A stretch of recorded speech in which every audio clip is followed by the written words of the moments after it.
જીતેન્દ્રસિંહ આ જિલ્લાના પ્રભારી આ ઝોનના પ્રભારી મહામંત્રી તરીકે આવ્યા છે। એ સહકાર ખેડા જિલ્લામાં અધ્યક્ષ તરીકે આપણે સૌએ મને આપ્યો છે। એક સહકાર તમે સૌ એમને આપશો એવી પહેલી તો મારી તમને બે હાથ જોડીને વિનંતી છે। 2021 પહેલા આ જિલ્લોમાં કોંગ્રેસ એક પ્રકારનો હક જમાવતી હતી અને 2022ના વિધાનસભાની ચૂંટણી પહેલા આપણે કેડીસીસી શ્રી ગણેશ કર્યા, કેડીસીસી બેંક આપણી બની, ત્યારબાદ 6 વિધાનસભા આપણી, ત્યારબાદ લોકસભા આપણે જીત્યા, કપડવંશ સહિત નડિયાદ સહિત બધી એપીએમસી આપણે જીત્યા, આપણે જિલ્લા સંઘ પહેલી વખત જીત્યા, આપણે અમૂલ ડેરી પણ જીત્યા।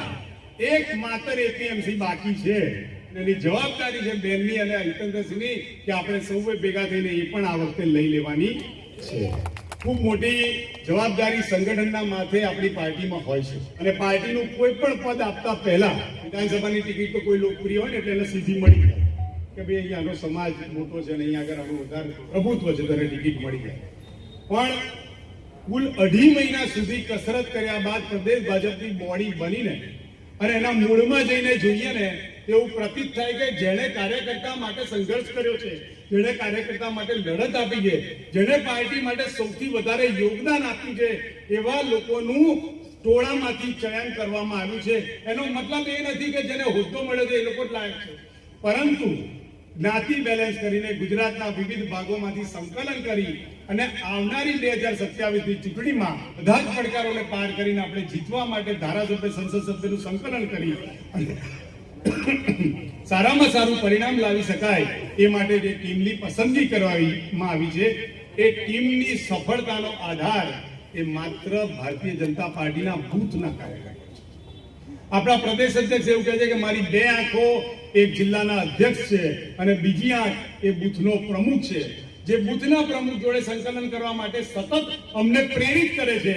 એવા શ્રીમાન ટેકનોક્રેટ અધ્યક્ષ જગદીશભાઈ વિશ્વકર્માની આગેવાનીમાં આપણે આ વખતે 182 માંથી 182 સીટ લાવવાની છે। આ દેશનો કોઈ નાગરિક હોય અને દેશની બુરાઈ વિદેશમાં જઈને કરે તો આપણે એને મત આપીએ, આપણે એને મત આપીએ।